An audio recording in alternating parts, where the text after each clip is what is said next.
This week's vocabulary story is what makes day and night. Each morning we see the sun rise in the sky. The day begins at sunrise.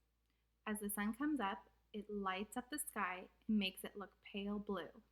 Each evening we see the sun set and the sky becomes dark. The night begins at sunset. The sun is a giant ball of blazing gases. This week, our vocabulary word is blaze, which means to burn brightly.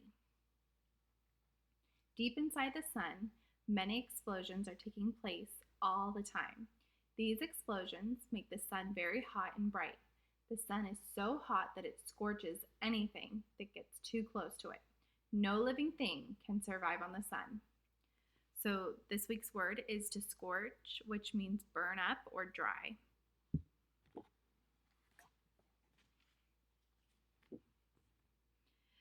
During the day, the sun appears to move across the sky.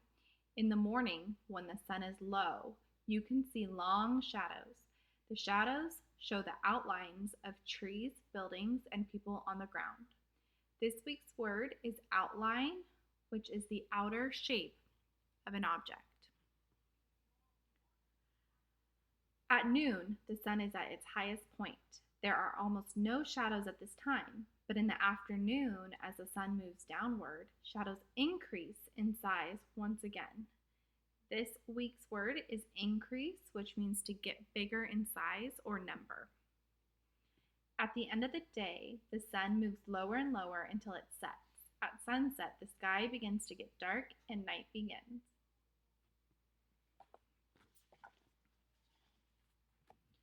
Many stories have been told to explain the way the sun seems to move across the sky.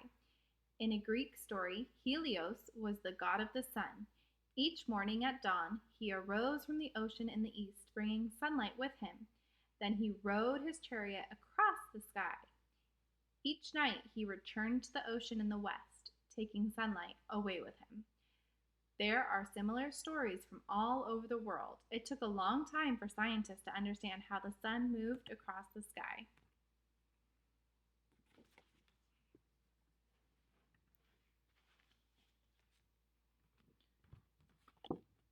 While the sun seems to move across the sky, it is really not moving at all. It is Earth that is moving. Each day, Earth spins around once. When the part of Earth we live on faces the sun, it is daytime. If you were in space looking at Earth, you would be able to observe this. The word observe means to look at something carefully. When the part of Earth we live on turns away from the sun, the sky is dark. It is night. In the night sky, we can see the moon and the stars. Our Earth is always spinning. It never stops. As Earth turns, we are always moving from day to night and from night to day.